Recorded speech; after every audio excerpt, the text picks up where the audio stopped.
The roaring wind tearing through the open door of the C-47 smells heavily of aviation fuel and cold ocean salt. Paratrooper Bob Fielder steps into the pitch-black void. It is July 9th, 1943. He misses the drop zone entirely. Before his jump boots even brush the Sicilian dirt, the darkness erupts.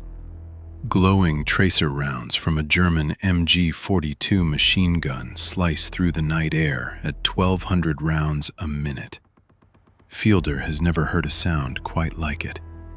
It sounds exactly like heavy canvas ripping right next to his ear. Down on the ground, the brass drew up neat, tidy maps for Operation Husky. Up here, hanging helplessly from a silk canopy in the dark, training means nothing. It is just raw survival instinct and the sickening realization that you are completely blind. He thought he was the hunter dropping from the sky. The glowing tracers rising to meet him proved he was just target practice.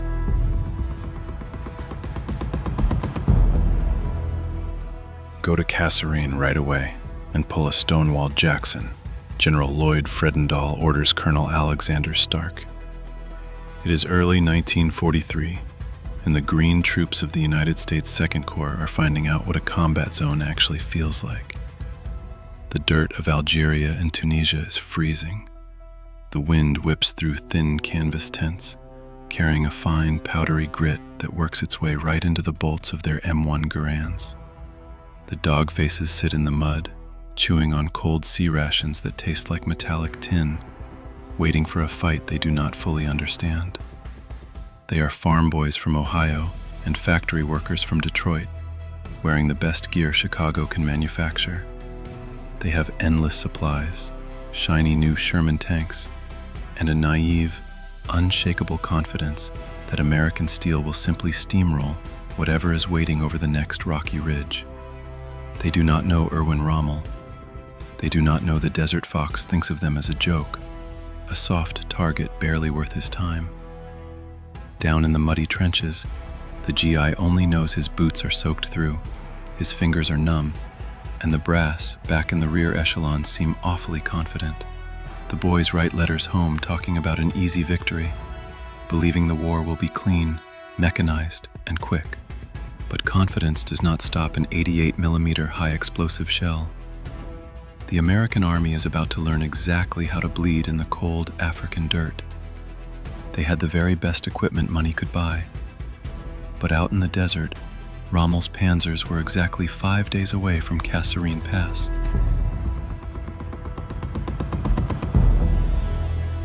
How do you hold the line when the ground itself is vibrating and the sky is completely empty of friendly planes? The core belief of the American dogface was simple. Our machines are bigger, our tactics are sound, and our planes will always protect us. That comforting belief is ripped to shreds at Sidi Bouzid in mid-February. Colonel Thomas Drake of the 168th Infantry Regiment watches his 2nd Battalion get completely swallowed by the enemy. The heavy, rhythmic rumble of German Panzer IIIs vibrates straight through the thin soles of muddy combat boots. The smell of burning Sherman tanks fills the desert air, thick, oily, and choking. The promised air support never shows up. Instead, the sky belongs to the screaming Stuka dive bombers, tearing the air apart with their sirens. Down in the shallow, hastily dug foxholes, the infantrymen press their faces deep into the dirt. They grip their rifles, realizing that all the industrial might of the United States means nothing when a German tank is 50 yards away and pointing its main gun right at your chest. The myth of a clean, mechanized war dies right here in the freezing Tunisian sand. The men learn that the brass can make severe miscalculations, and when they do, it is the infantry that pays the tab in blood. Surrounded, heavily outgunned, and watching his men get ground into the dirt, Drake tries to send one last message. He wrote his final, desperate status report on a piece of toilet paper. Out in the vast desert, no one was coming to read it.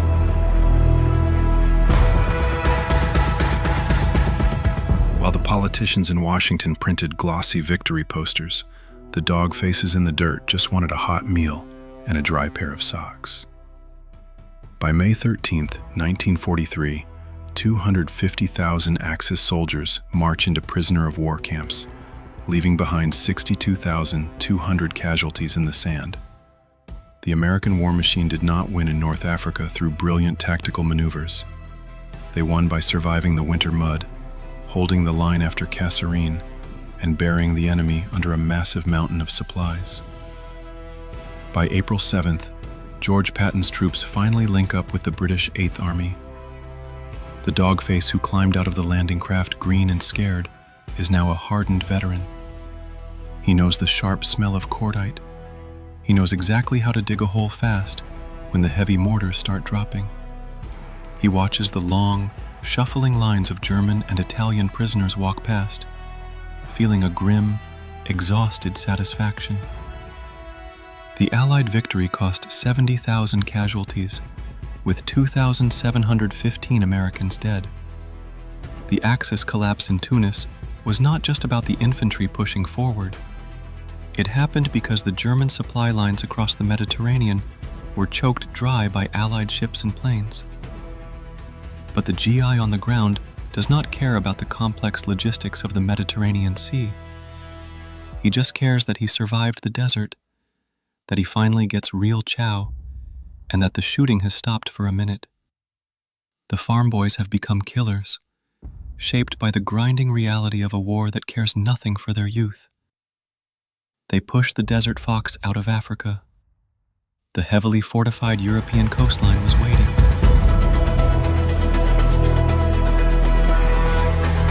23 transport planes shot down, 90 aircrew members and 229 paratroopers gone in a single night. It is July 11th over the dark coast of Sicily.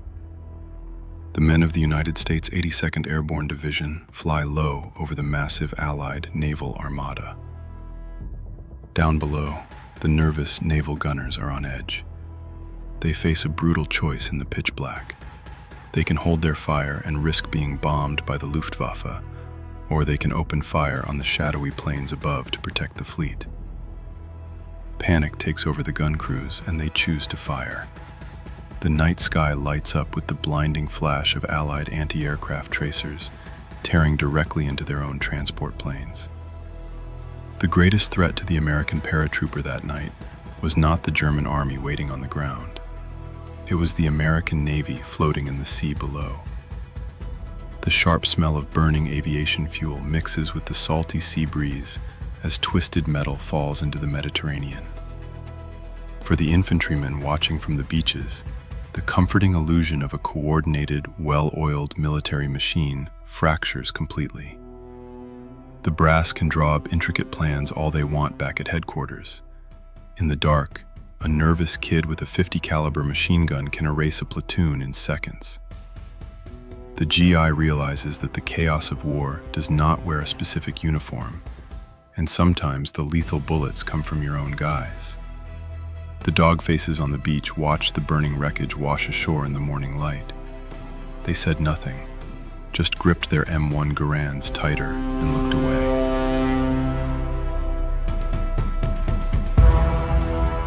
The blistering heat of the Sicilian sun bakes the dusty olive grove, mixing with the sharp metallic copper scent of fresh blood.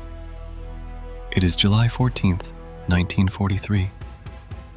73 unarmed Axis prisoners of war are lined up in the dirt and executed. This is the Biscari Massacre. The shooters are not elite SS troops. They are American soldiers of the 45th Infantry Division. Pushed far beyond the breaking point by the relentless heat, the constant, nerve-wracking threat of hidden snipers, and the sight of their friends bleeding out on the sharp rocks, the GIs finally snap. There is no grand strategy here, just the raw, ugly reality of what relentless combat does to a human mind. The farm boy who landed in North Africa with a head full of ideals is gone forever. In his place is a hardened man who has learned to kill without hesitation. the dog-face does not see the big picture. He only sees the 50 yards in front of him, the salty sweat stinging his eyes, and the enemy that has been trying to kill him for days. The moral high ground disappears in the thick smoke and the heavy smell of rotting bodies. War strips away the rules of civilization, leaving only a dark, quiet realization that anyone is capable of pulling the trigger when pushed far enough into the mud. The men who fired the shots were ordinary guys from ordinary American towns, completely transformed by the meat grinder of 1943. The brass back in Washington printed glossy posters about fighting for freedom. The infantrymen just dug shallow graves in the dirt.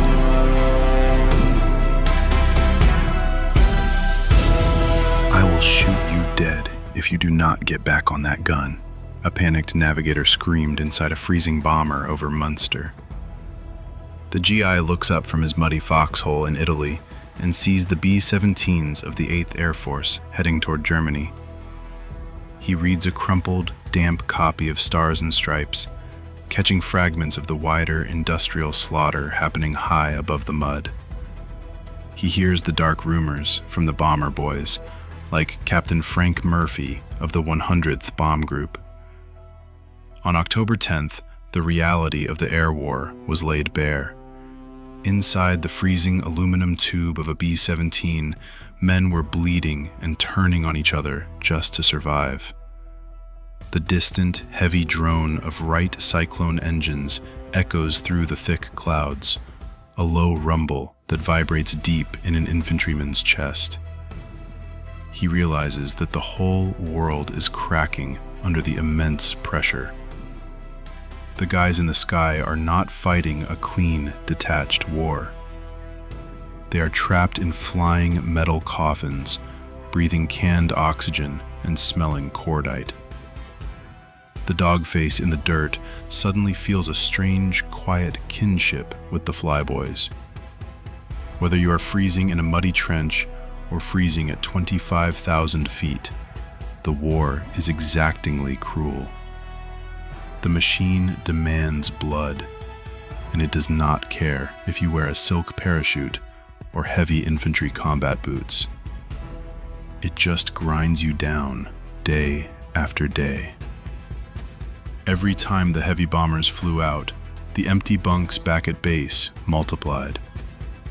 The bitter, freezing winter of 1943 was closing in fast.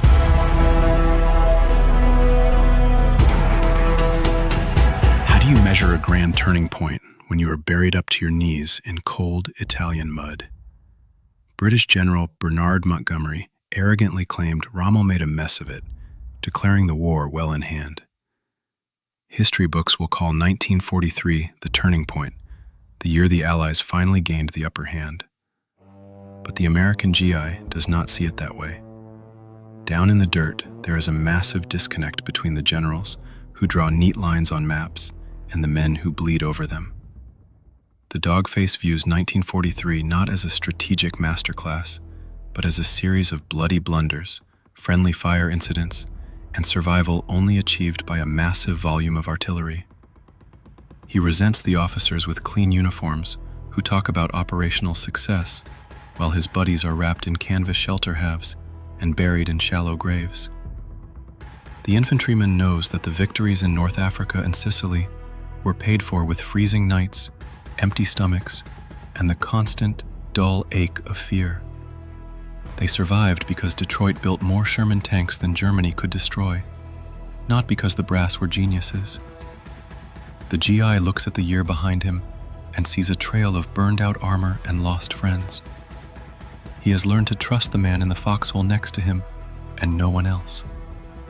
The turning point of the war just meant more fighting, more mud, and more metallic dog tags collected by the exhausted medics. The generals pinned shiny new stars on their collars for taking Sicily. The dog faces knew the brutal mountains of mainland Italy were waiting.